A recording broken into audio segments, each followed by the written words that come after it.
The great hall of the alien palace was silent. Golden walls rose high above, carved with strange shapes from another world. Giant fires burned in tall bowls, and the shadows of alien warriors danced across the floor. At the center stood a throne of black stone, sharp like a mountain peak. Upon it sat the alien queen. Her skin was pale like moonlight, her crown heavy with jewels that glowed like dying stars. Her eyes looked across the room, cold and powerful, and every creature in the hall lowered their head. The queen raised her hand. The room grew still. Every alien noble, every warrior, and every servant waited for her words. Her voice was deep, slow, and heavy like thunder. She spoke a decree that would change the fate of her people. My daughter, the princess of this world, will not take an alien mate. She will not bind herself to the blood of our kind. My final command is this: she must take a human as her chosen one. The words cut through the hall like a blade. Gasps filled the air. The nobles shouted in protest, their voices echoing against the golden walls. Some struck the ground with their fists. Others pointed at the queen in disbelief. "Impossible!" cried one alien general, his armor shining under the firelight. "This is against all tradition," hissed another noble, her long claws digging into the stone floor. "Humans are weak. They are nothing. They cannot stand beside us," growled a warrior, his eyes burning with rage. But the queen did not move. She sat tall on her throne, her expression carved from stone. She lifted her hand once more, and the voices fell silent. "It is decided," she said. "No voice shall rise against me. No law shall break this decree. The princess will belong to a human. This is final." All eyes turned to the princess. She stood at the base of the throne, her dark hair flowing down her back, her face lit by the firelight. She was beautiful, tall, and proud, but her lips were pressed in anger. She did not look at the queen. Instead, she looked at the nobles, then at the warriors, then at the ground. Her silence was heavier than her mother's words. The whispers spread through the hall like fire. Why would the queen choose such a fate for her only daughter? Why insult her people by bringing in a human? Humans were seen as lesser, fragile, short-lived. What secret did the queen hold that would make her demand this unthinkable command? Then the great doors at the far end of the hall opened. The sound echoed deep and heavy. 2 alien guards stepped inside, their armor glowing with golden light. Between them walked a human. He was not armored. He wore no crown, no jewels, no weapons. He was plain, simple, a man with only his courage to carry him. His steps echoed on the stone floor as he walked forward. His eyes steady, though he felt the weight of thousands of alien eyes burning into him. He was small compared to the towering warriors, fragile compared to their thick skin and sharp teeth. Yet he did not stop. Every noble leaned forward to see him. Some laughed at his thin frame. Others whispered in disgust. The princess raised her eyes for the first time, and when she saw him, her expression turned colder. The human walked until he stood before the throne. He looked up at the queen, his face calm though his heart pounded in his chest. The queen's eyes met his. For a long moment, the hall was silent again. "You are the one," the queen said. "Do you understand the weight of what stands before you?" The human bowed his head. His voice was steady, though soft. "I understand, Your Majesty." The hall erupted again. Nobles shouted, warriors hissed, the princess turned her face away. The sound was like a storm crashing through the hall. But the queen lifted her hand and the storm stopped. She leaned forward on her throne. "Then stand tall, human. For from this day your fate is bound to mine, and your life is tied to my daughter's. Do not fail me." The human raised his head, and for the first time his eyes met the princess's. She looked back at him with fire in her gaze, anger and disbelief burning in her dark eyes. For her, this was not honor. This was humiliation. The hall seemed to close in around them, the fires burning brighter, the air heavy with tension. No one spoke. No one moved. The fate of 2 worlds had just been sealed by one command, and still, no one knew the reason why. The queen leaned back into her throne, her face unreadable. The nobles whispered again. The warriors gritted their teeth, and the princess's hands clenched at her sides. The human stood alone in the center of the hall, under the gaze of thousands, carrying a weight he did not yet understand. The story of their union had only just begun, and with it, the storm that would either save the galaxy or break it. The human's challenge. The night after the queen's decree, the palace did not rest. The alien nobles gathered in secret halls, whispering like shadows in the dark. The warriors sharpened their blades, their anger echoing in the clash of steel. Servants carried the gossip through every corner of the city. A human had been chosen. A human would stand where none of their kind had ever stood before. To most it was madness. To others it was an insult that could not be forgiven. The human was led to a chamber deep within the palace.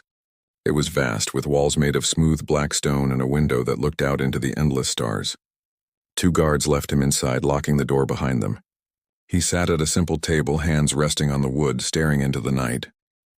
The galaxy stretched out beyond the glass, 1,000 points of light watching him. His chest rose and fell with slow breaths. He was calm, but inside he carried the weight of a mountain. The princess entered without a sound. Her dress flowed like water, dark and sharp, her steps light but heavy with pride. She closed the door behind her and the chamber grew colder. She stood tall, her gaze fixed on him as if he were a stranger who had invaded her home. "You should not be here," she said. Her voice was low, sharp as a blade. The human looked up, meeting her eyes. "It was not my choice." Her lips curved, but it was not a smile. "Then leave. No one will stop you if you walk away tonight. You do not belong here. My people will never accept you. I will never accept you." He rose slowly from his chair. Though smaller than her, his stance did not bend. His voice remained steady. "If I walk away, your mother's command is broken. And if I stay, I face your hate. Either way, my path is not easy." The princess turned her face to the stars, refusing to look at him. "You are weak. Humans are all weak. My people conquer worlds, fight wars, and bend galaxies to our will. What can you give me? What can you give us?" The human stepped closer, but not too close. "I do not have strength like your warriors.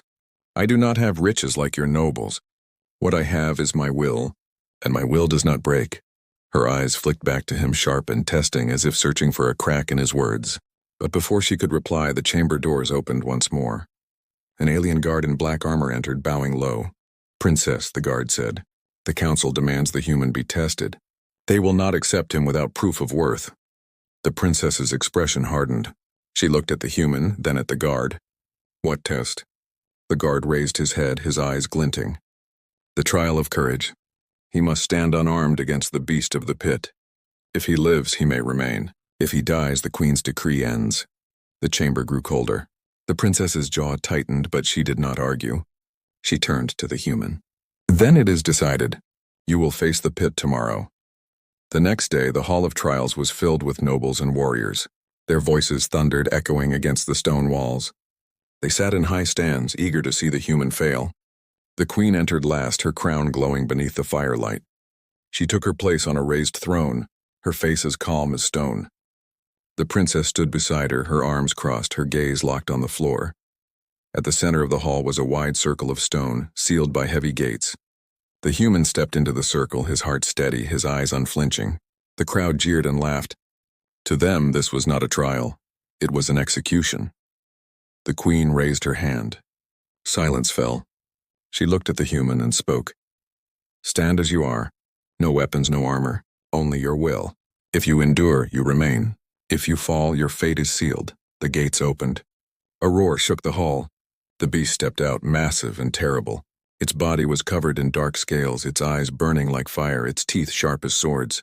Chains rattled as it moved, but the chains were cut free and the beast stood unbound. The human did not move. He did not run. His hands clenched, but his feet stayed firm. The crowd shouted for the beast to kill him, their voices rising like a storm. The creature charged. The ground shook beneath its weight. Its claws slashed at the air, its mouth wide to tear him apart. The human stepped aside at the last moment, the beast's strike missing by inches. Dust and stone exploded where its claws struck the floor. The crowd gasped. The human moved again, not with speed but with calm focus. He did not attack. He dodged, rolled, and stood again. The beast roared louder, its fury growing with every miss.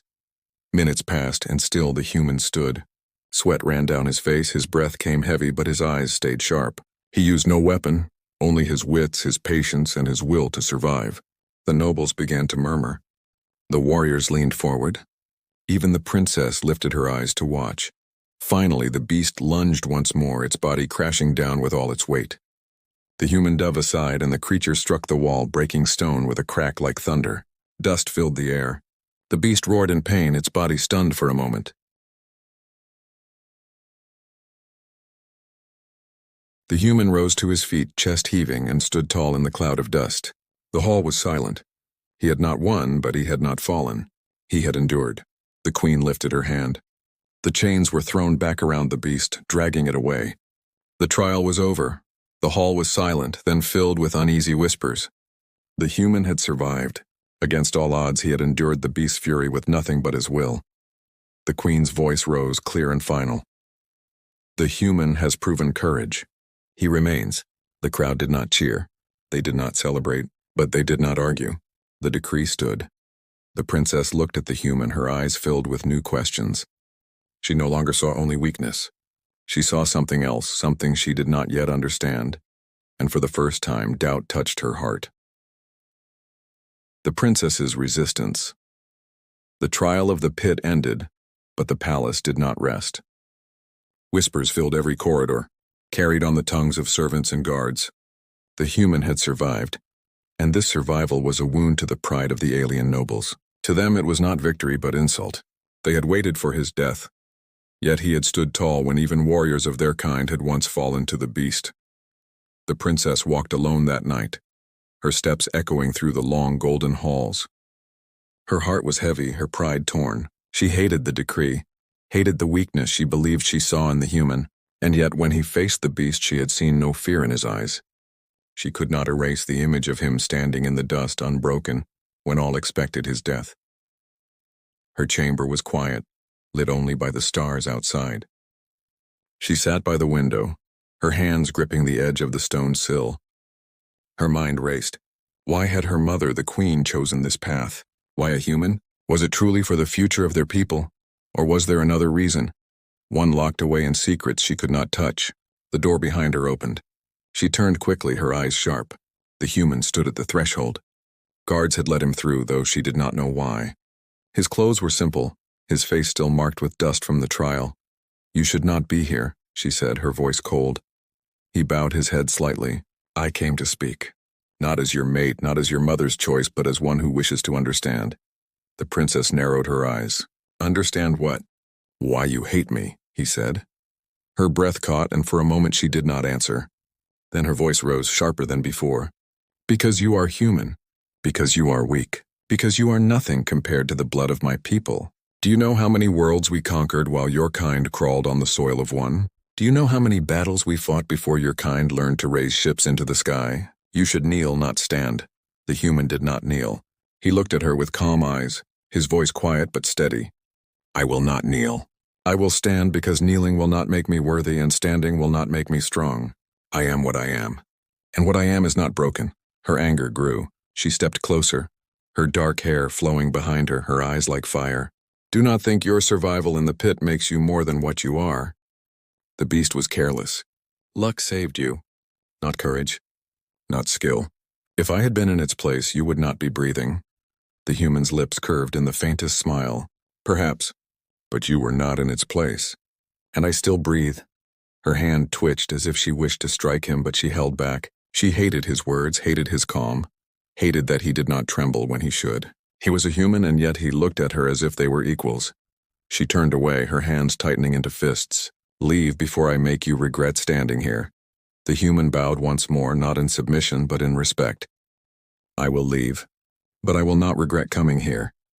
Because even if you hate me, I needed to see your eyes when you spoke. And now I know, they hold doubt." Her head snapped toward him, her eyes flashing. "You know nothing." He said nothing more. He turned and walked out, his steps slow but steady, the door closing behind him. The princess stood alone, her chest rising and falling with rage she could not name. She hated him more than before, but buried deep inside her, a small voice whispered the truth. He had seen her doubt. The next morning, the nobles gathered in the council chamber. Their voices were loud, their anger sharp. They demanded the queen cancel her decree.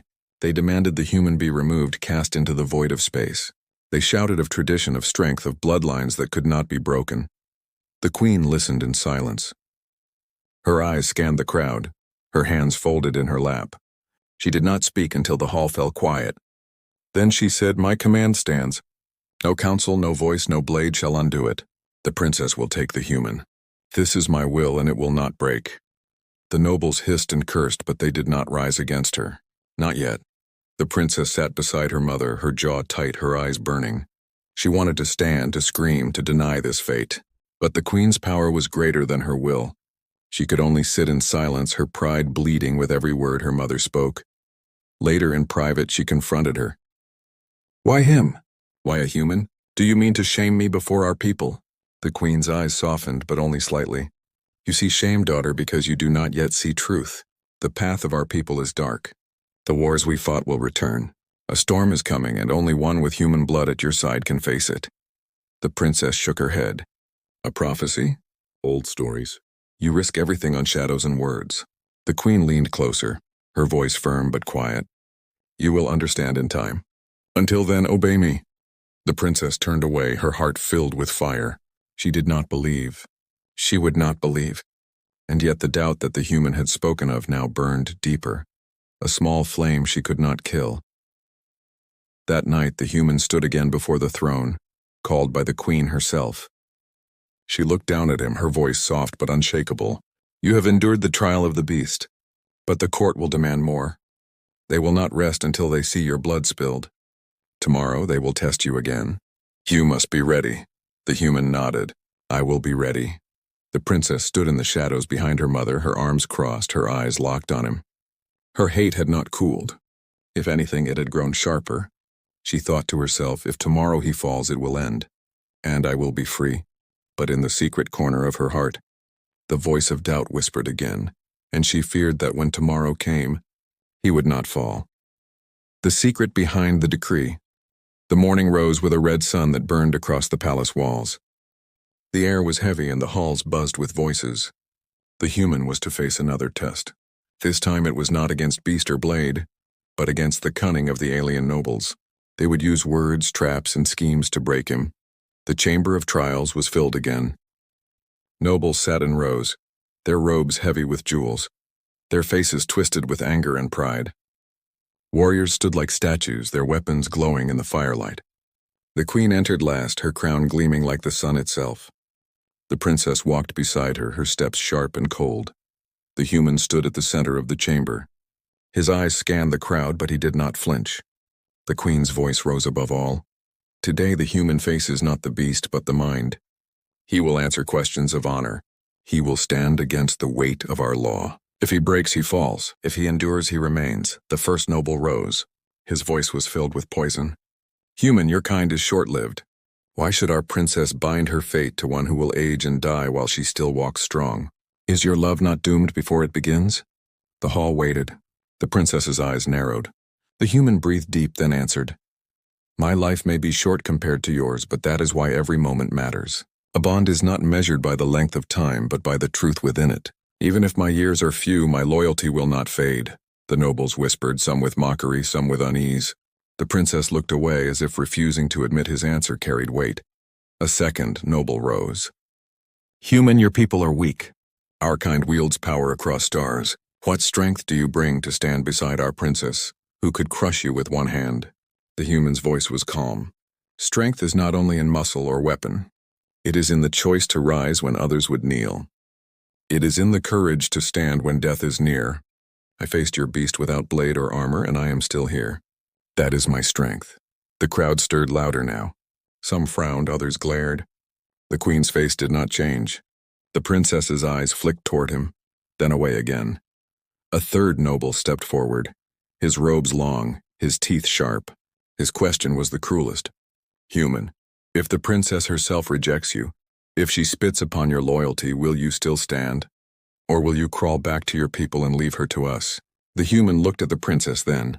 She met his gaze, her face cold as stone. His answer came steady, "I will not leave. Even if she hates me, even if she rejects me, I will not turn away. Because my place is not chosen by comfort. It is chosen by the decree of the queen and by my own promise to stand until I can no longer breathe." The hall fell silent. For the first time, no noble spoke. The queen leaned forward slightly, her eyes watching him with something close to approval. The princess looked at him, her heart twisting with anger, and something she did not yet name. The trial ended. The nobles were not pleased, but they had no victory. The human had endured their words as he had endured the beast.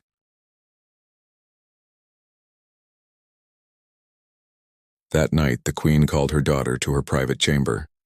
The room was lit only by a single flame, shadows stretching across the walls. The queen's voice was softer than the princess had ever heard. You ask why I chose him. Tonight I will tell you part of the truth. The princess's eyes sharpened. At last. Tell me why you shame me with this human. The queen rose and walked to the window. Beyond it the stars glowed in silence. Long before you were born, when I was young, our people fought a war that nearly ended us. An enemy greater than any we had faced came from the dark between galaxies. Their power was endless, their cruelty without measure. We fought and we fell. Our armies were broken. Our cities burned. We were ready to vanish. The princess frowned. I know of that war. It is written in our records. The queen turned, her eyes heavy with memory. The records are lies. They say we won by our strength. But the truth is, we survived because of humans. The princess froze. Humans. Yes, the queen said. They were small, fragile, nothing compared to us. But in the shadows of war, they fought with a fire that even we could not match. They gave us weapons we had never thought to build. They sacrificed when we would not. It was their courage that turned the tide. Without them, we would have been ash. The princess shook her head, her pride resisting. Why is this not told? Because our people could not bear the shame, the queen whispered. They could not accept that the mighty owed their lives to those they called weak. So the truth was buried, but I remember, and I swore that one day their blood would stand beside ours again. For I have seen visions, daughter. A storm is coming once more, and only with a human at your side will you have the strength to survive it. The princess's chest tightened. She wanted to deny it, to call it madness, but the weight in her mother's voice shook her. She turned away, her voice low. And what if your vision is wrong? What if he fails? The queen's eyes did not waver. Then all is lost. Later that night, the princess found herself walking the empty halls. Her mind raced with her mother's words. She hated the humans still. But the secret she had learned would not leave her. Could it be true? Had her people once been saved by humans? Could the prophecy be real? She reached the balcony that overlooked the training grounds. There, under the pale light of the moon, she saw him. The human trained alone. No weapons, only his body, his breath steady. His movements slow but precise. He stumbled often, weak compared to the warriors she knew. But every time he fell, he rose again. She watched silently, her anger and doubt twisting together. He was not strong. He was not powerful. But he did not stop, and for the first time, she felt something unfamiliar. Not respect, not trust, but a flicker of fear. Fear that her mother might be right. The final choice. The palace stood silent under the light of 3 moons. Yet inside its walls the storm was louder than ever. The nobles had gathered one last time, their anger sharp, their voices like blades. They demanded the decree be broken. They demanded the human be cast out. The queen sat upon her throne, calm as stone. The princess stood beside her, her chest tight with rage and doubt. The human waited at the center of the hall, surrounded by alien eyes that wished him gone. The queen raised her hand. Tonight all doubt will end. The human has faced beast and word. He has endured trial and shame. But his fate and yours, my daughter, cannot be sealed by me alone. The final choice is not mine. It belongs to the princess. The hall erupted with gasps. The princess froze. Every noble turned their eyes upon her. Every warrior watched. Her throat tightened, her heart hammered in her chest. The queen's voice was clear. You must choose. Accept the human, and the decree is fulfilled. Reject him, and my word is broken. The future of our people rests upon your decision. The princess's hands shook, but she clenched them into fists. She stepped forward, her long gown sweeping across the floor, her eyes locked on the human. He did not look away. His face was calm, though pale. His breath was steady, though he knew the weight of her gaze. She stopped only a few steps from him. The hall was silent, so silent that the sound of her breath seemed loud. You should not be here, she whispered. Her voice trembled, but not with fear, with anger. The human spoke softly. Perhaps. But I am, her teeth clenched. You are weak. You are fragile. You will die long before me. Why should I bind my fate to one who will vanish while I remain? The human's voice was steady. Because even if my years are few, they will be yours. Because every step I will take at your side. I cannot promise eternity, but I can promise all of myself until the end. Her chest tightened. She wanted to turn away, to reject him, to spit on his words. But his eyes did not bend. They did not kneel. He stood as he always had, weak in body, strong in will. The queen's voice cut through the silence. "Daughter, you must choose." The princess looked back at her mother. She saw the crown, the weight of ages, the calm certainty in her eyes. She remembered the story of the war, the prophecy of a storm to come. She remembered the human in the pit, standing in dust and blood with no weapon but courage. She remembered his words in her chamber, that he had seen doubt in her eyes. Her heart burned with pride. She hated him still, yet inside that hate was something new, something deeper, a fear that without him her people would fall. She turned back to him. Her voice was sharp. "If I take you, I will not love you. If I take you, you will face the hate of my people until your last breath. If I take you, your life will be one of scorn. Do you still stand?" The human's answer came without pause. "I stand." Her breath shook. Her eyes closed for a moment, then opened again. She raised her hand. The hall froze. "I accept." The words cut like a blade through silence. Nobles cried out, some in rage, some in disbelief. Warriors pounded their fists against the floor. The queen smiled faintly, the first smile she had shown in many years. The human bowed his head, but not in victory. He bowed in respect, his heart heavy with the weight of what had been given. The princess lowered her hand, her face unreadable. She turned to the hall and spoke, her voice loud, her pride unbroken. "You hate him. You hate me. But my choice is made. He stands as my mate. My mother's decree is fulfilled." The nobles hissed, their voices rising like a storm. But none dared to strike. None dared to defy both queen and princess together. The queen rose from her throne. Her crown caught the firelight, blazing like the sun. "It is done," she declared. "The blood of human and alien shall be bound. This is the path of survival. This is the future." The hall trembled with the force of her words. The storm of voices faded, leaving only silence. That night, the princess stood on the balcony of her chamber. The human stood beside her, quiet, his eyes fixed on the stars. She did not look at him, not at first. At last she spoke. "Do not think this means I care for you. Do not think my heart is yours." The human nodded. "I do not." "Then why do you stay?" she asked. He turned his gaze from the stars to her. His voice was quiet, steady. "Because I promised. And because even if you hate me, I will stand. Not for love. Not for myself. But because I believe in what we can become together." Her lips pressed tight. She turned back to the stars, her heart restless, her pride still burning, yet buried deep, where even she could not name it. Something began to stir. Something she feared more than hate. Something that felt like trust. In the shadows of the throne room, the queen watched from afar. Her eyes were calm, but in their depth was sorrow. She had forced this bond not for love, but for survival. She knew the storm she had seen in her visions was real. It would come, and when it did, only this union could hold back the dark. She whispered into the silence words no one heard but the stars. "The galaxy is not saved yet, but tonight hope is born."